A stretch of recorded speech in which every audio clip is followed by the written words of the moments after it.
Dans la troisième partie de ce tuto, et la dernière, on va voir comment ajouter l'avis numérique sépia et comment enregistrer sous différents formats votre dessin.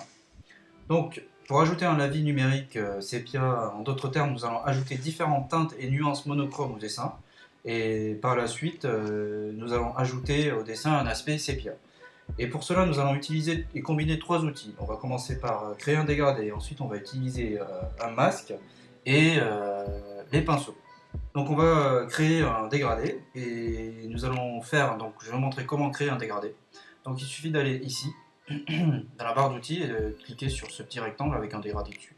Je le sélectionne, je fais bien attention, donc je vais créer, pour créer mon dégradé, je vais créer un calque et sur ce calque je vais mettre mon dégradé. Donc je fais ici, je viens ici, il y a une petite icône, une feuille.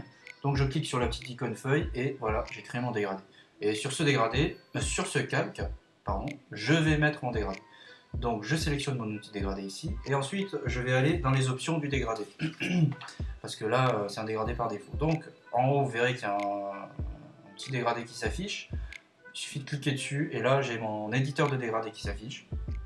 Et je vais changer les couleurs du dégradé. Donc là, par défaut, c'est du blanc jusqu'au noir. Donc moi, je vais changer le blanc. Donc je vais cliquer sur le curseur blanc. Et là, tout de suite, j'ai une petite fenêtre, un petit carré couleur qui s'affiche. Je clique dessus. Et là, je peux changer la couleur. Mais bon, le plus simple, c'est d'aller chercher la couleur. Vous voyez, quand je sors de la fenêtre couleur, j'ai une pipette qui s'affiche. Et donc le mieux, franchement, c'est d'utiliser les couleurs qui sont déjà dans votre dessin, les gris qui sont déjà dans votre dessin. Voilà, comme ça sera plus naturel et ça ne fera pas un gris rapporté d'ailleurs. Donc ça permettra de garder une harmonie dans toutes les teintes que vous allez ajouter. Donc je vais prendre la teinte la plus claire dans mon dessin, donc il s'agit de la feuille. Voilà, donc là c'est un gris I, c'est une teinte légèrement grise. Voilà, ça se rapproche beaucoup du blanc. Donc une fois que j'ai choisi mon blanc, j'appuie sur OK et je vais sur l'autre curseur à droite, je clique dessus, je clique sur le carré de couleur et je vais prendre une teinte plus foncée pour le gris. Donc je vais prendre un gris pas le plus foncé non plus parce que je veux un dégradé pas trop violent et donc je vais prendre un gris assez clair, voilà, comme ça. Et j'appuie sur OK et OK. Donc là, j'ai mon dégradé qui a été créé et maintenant je vais sélectionner, alors juste à côté vous avez plusieurs styles de dégradé. Vous allez prendre le dégradé radial qui est c'est le deuxième en partant de la gauche, donc je clique dessus. Et pour créer votre dégradé, vous faites bien attention, vous êtes sur le bon calque, donc là je suis dessus, vous le sélectionnez et on va partir du milieu, donc je vais partir du centre et je vais appuyer, je vais maintenir appuyé, je vais aller jusque sur les côtés. Voilà, je fais une diagonale jusqu'en haut, jusqu'au bord du dessin, et je relâche. Voilà, donc là j'ai créé mon dégradé. Donc je peux le faire plus ou moins, vous voyez, si je fais juste une diagonale jusque là, ça va me faire un tout petit dégradé. Par contre, si je le fais jusque là, voilà. Vous voyez, il y a trop de gris par rapport au blanc, donc je vais rajouter, je vais l'étendre vraiment jusque un peu en dehors du cadre. Voilà, comme ça j'ai un dégradé qui part vraiment du bord jusqu'au milieu. Donc mon dégradé a été créé, mais le dessin a disparu forcément puisque il est sous le calque dégradé et ce dégradé est complètement opaque. Vous voyez que l'opacité est à 100% et pour que nous puissions voir le dessin qui est en dessous, on va juste changer le mode de fusion du calque. Donc pour cela, vous voyez que là le mode de fusion il est normal et il est à 100%, donc 100% d'opacité. Donc je clique sur normal et je vais choisir un mode de fusion produit. Voilà. Et là j'ai mon dessin qui apparaît en dessous. Là mon calque devient transparent. Donc le travail de l'avis sur le dessin va s'effectuer sur ce calque. Je vais créer de légères ombres sur le dessin et éclaircir les ombres que je souhaite mettre en avant. Donc je souhaite que l'œil se balade en partant des ballons au premier plan qui sont ici et qui se baladent jusqu'au centre de l'image ici. Donc ce sera des zones un peu plus. Donc les zones claires, ce sera les endroits où je veux que ça soit des indices pour que mon œil puisse circuler plus facilement dans l'image. Nous allons créer le lavis sur ce calque de dégradé et pour cela nous allons utiliser le masque et les pinceaux. Donc je vais expliquer assez vite, brièvement, le principe du masque. Donc, vous verrez, c'est un outil vraiment très intéressant et assez puissant. Vous pouvez faire quand même pas mal de choses avec. Donc je vais commencer, pour vous expliquer, je vais remettre le calque de dégradé en mode normal, voilà, il est complètement opaque, pour que vous puissiez mieux comprendre et visualiser. Donc je clique en bas de la fenêtre pour créer mon masque, donc vous voyez le petit rectangle avec le rond dedans. Donc je sélectionne bien le calque de mon dégradé, bien sûr, avant, et je vais cliquer ici sur cette icône. Voilà. Et donc là, ça m'a créé une vignette en plus à côté. Et c'est ce qu'on appelle le masque. Et c'est là-dessus que je vais travailler en fait. Donc je fais bien attention. Vous voyez, quand je clique sur dessus, je viens le sélectionner. Donc je fais bien attention à le sélectionner. Et une fois que je l'ai sélectionné, je vais utiliser l'outil pinceau. Et donc je sélectionne mon outil pinceau. Et comme d'habitude, hein, vous pouvez régler la taille de votre curseur vraiment comme vous voulez en faisant clic droit et vous avez cette fenêtre qui s'affiche. Donc je vais prendre pour vous montrer un gros pinceau et je vais vous montrer un peu le principe. Donc voilà, donc je suis ici, j'ai sélectionné la bonne vignette, je prends mon pinceau et je vais prendre la couleur noire, voilà, et je vais venir par-dessus et je vais tracer une ligne. Et vous voyez ce qui se passe, c'est que le dessin en dessous apparaît. C'est comme si j'avais fait un trou dans le dégradé et quand vous regardez la vignette, vous voyez du noir ici. Ce sont les zones qui indiquent l'endroit où il y a un trou dans le calque pour faire apparaître le dessin en dessous. Donc ici, voilà. Et donc en changeant l'opacité, par exemple là si je mets une opacité de 50%, ben, en fait du coup quand je fais un premier passage, il va pas complètement tout effacer, il y aura quand même un petit voile par-dessus, donc c'est les 50% d'opacité qui restent. Ce qui est intéressant avec cet outil, c'est que je peux toujours revenir et reboucher le trou. Donc pour cela, il suffit que je sélectionne une couleur blanche, donc comme la couleur qui était à la base dans ma vignette, et je reviens avec ma souris ou mon stylet de la tablette. Donc là, je remets en opacité 100%, et je vais comme ça reboucher le trou.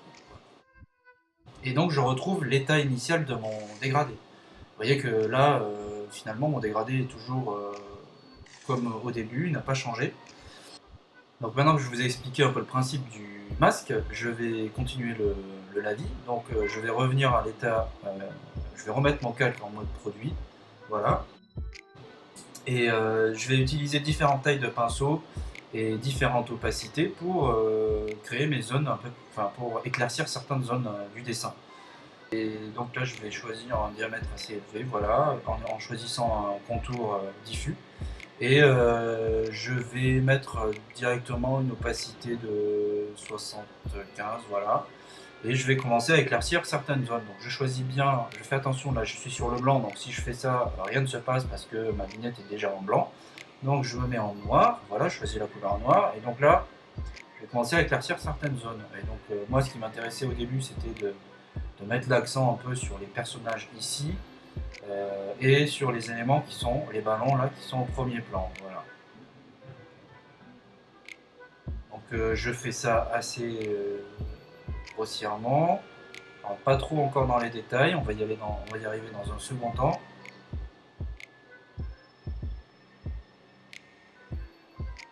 Voilà, donc il suffit vraiment de pas grand chose.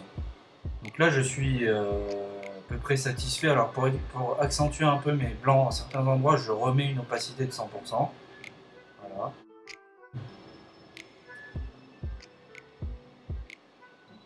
Voilà, donc là je suis à peu près bon. Donc maintenant ce que je vais faire, c'est que je vais rentrer un peu plus dans les détails. Donc tout le reste va être en accéléré.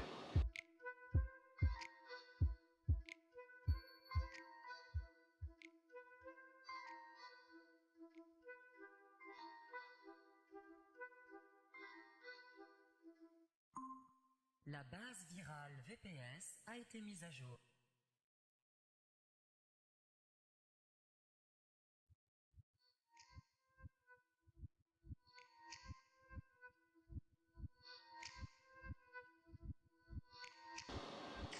Voilà, donc là je suis arrivé à ce que je voulais.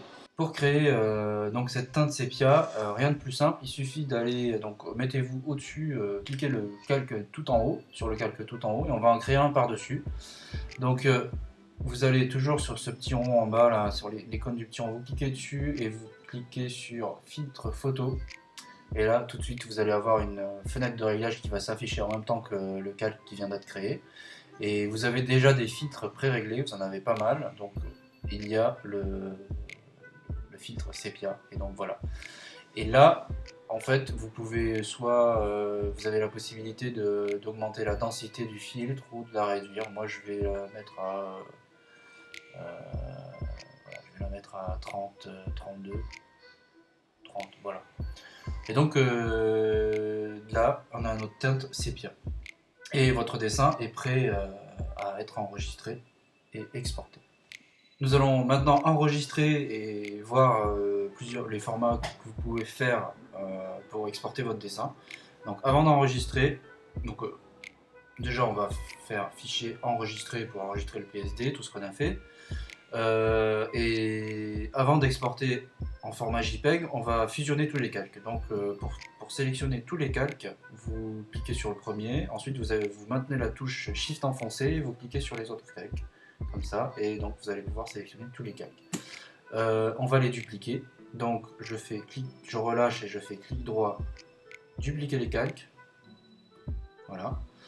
Et donc là en dessous j'ai mes calques qui sont dupliqués, et au-dessus c'est les mêmes, et c'est ceux que je vais fusionner. Donc, et je vais tout aplatir sur une seule image. Donc je vais fusionner je clique sur clic droit, fusionner les calques. Voilà. Et donc voilà, ça m'a tout mis. Donc si je décoche tous ces calques là, voilà. Tous mes réglages qui sont là sont maintenant sur un seul calque. Tout est compilé sur un seul calque. Donc maintenant je vais pouvoir les exporter. Donc pour une utilisation, vous allez pouvoir les exporter en JPEG, et pour une utilisation sur le web, c'est-à-dire publication sur les réseaux sociaux, blog ou envoyé par mail, il vous suffit d'aller dans Fichier, Enregistrer pour le web et les périphériques, vous cliquez dessus. Et là il y a une fenêtre qui s'affiche et vous allez choisir donc le format JPEG. Vous pouvez choisir supérieur, et ici vous pouvez aussi changer la taille de votre image en pixels. Par exemple, si vous avez un blog et que sur le blog les images s'affichent en 600, disons 800 pixels de large maximum, vous pouvez déjà rentrer les valeurs ici, et vous cliquez sur la chaîne, comme ça reste mothétique. Et ici vous avez le poids de votre image, 123 kg, donc c'est assez léger, c'est pas mal. Et vous faites enregistrer. Et donc je l'enregistre sur le bureau, donc je fais dessin pour le web. Voilà.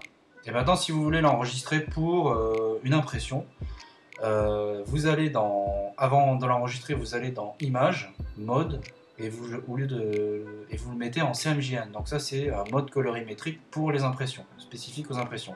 Le RVB c'est pour un mode colorimétrique pour l'écran, pour une utilisation que pour l'écran. Donc pour le web, ce qu'on a fait tout à l'heure. Donc je vais le mettre en CMJN. Ok. Donc voilà.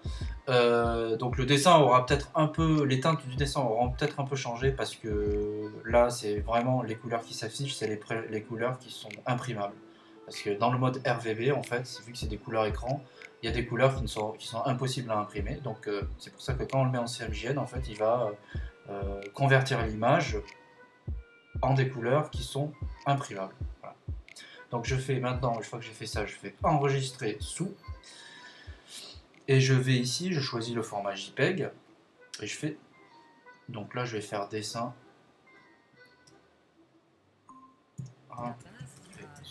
Pour impression. Voilà. Et là, je fais OK. Et donc là, j'ai une autre fenêtre qui s'affiche. Je choisis le maximum.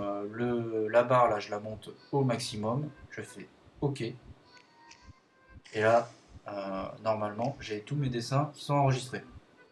Et si je reviens sur mon bureau, donc j'aurai 3 fichiers disponibles. Donc les voici. Donc j'ai mon dessin d'origine qui a été scanné. Là, j'ai mon fichier source PSD. Là, j'ai mon JPEG pour impression. Et là, j'ai mon dessin pour le web. Donc voilà, vous devrez vous retrouver avec ces quatre fichiers. Moi, celui que je mets à disposition, c'est le dessin en PSD. Donc celui-ci avec tous les calques, et que vous pourrez télécharger.